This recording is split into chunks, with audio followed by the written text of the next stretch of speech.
Let's go to the ABC's Media Watch host Paul Barry, who this week devoted a full episode to the national broadcaster's contractual relationship with the AIDS Council of New South Wales, otherwise known as ACON. Now, the ABC pays thousands of dollars a year to that body for expertise in workplace diversity. Nothing wrong with that, but as Barry went on to explain, there's a quid pro quo here. Notably, the diversity points ACON awards the ABC for so-called positive programming. And there's more.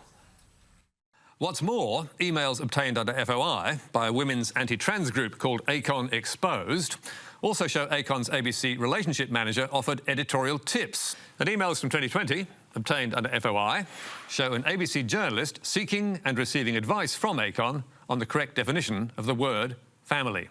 We also noted that the ABC had ignored legitimate medical debate about caution and safeguards in treating gender dysphoria in children. And last week there was criticism of another story from April this year on transgender athletes in women's sport. ABC chairwoman Ita Buttrose said she regrets serious editorial lapses in a misleading ABC story about trans women in sport, which did not include research that showed they can retain physical advantages.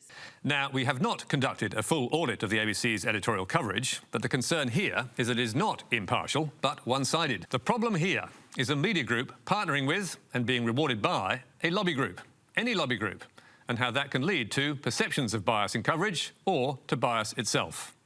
We think the ABC should review the arrangement. Full marks to Barry for calling out what is compromising journalistic objectivity at the ABC, gender identity politics. As expected, however, the national broadcaster's response insists that editorial independence is unaffected by this relationship. As for the ABC and their employees, their defensive reaction was telling. This from RN producer Luke Sidham-Dundon, who tweeted, "Hey Media Watch, the ABC also has relationships with other diversity organisations, so why are you picking on our partnership with LGBTQI plus communities and organisations? Feels a bit whack." And then, of course, you've got RN Breakfast host Patricia Cavalis, who tweeted indignantly, "The ABC also participates in other benchmarking indexes to monitor its progress and improve workplace practices, such as those run by the Diversity Council of Australia, Reconciliation Australia and the Australian Network on Disability, but only scrutiny of one group."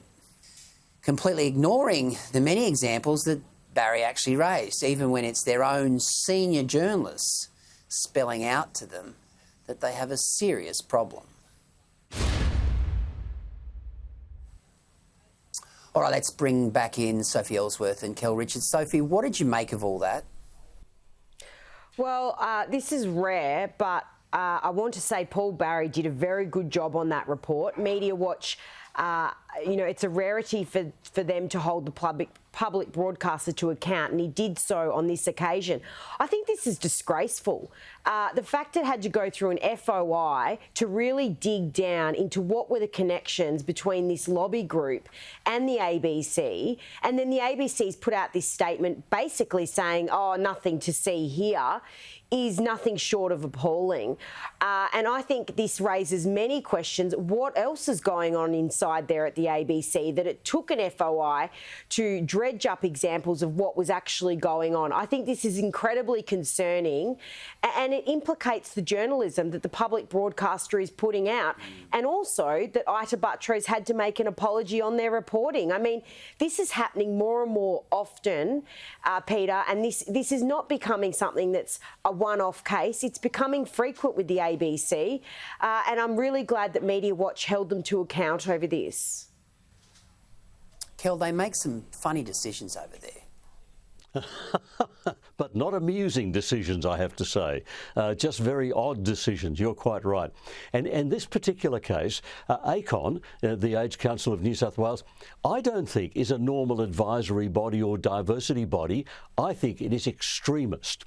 They're going to an extremist body. I've actually written about it on my language website, oswords.com.au, and I've called it enemies of English, because they want to banish normal, everyday words which have been part of English for 1,000 years. They don't want mother and father to be used. It's really important to them that you've got primary carer 1 and primary carer 2. Can you imagine a little kid, I've got little grandchildren, talking about, oh, primary carer 1 will be coming to pick me up from daycare soon. I'm sorry. The whole thing is lunatic. The organisation has become the captive of a fairly extreme wing, and they're promoting really extreme ideas.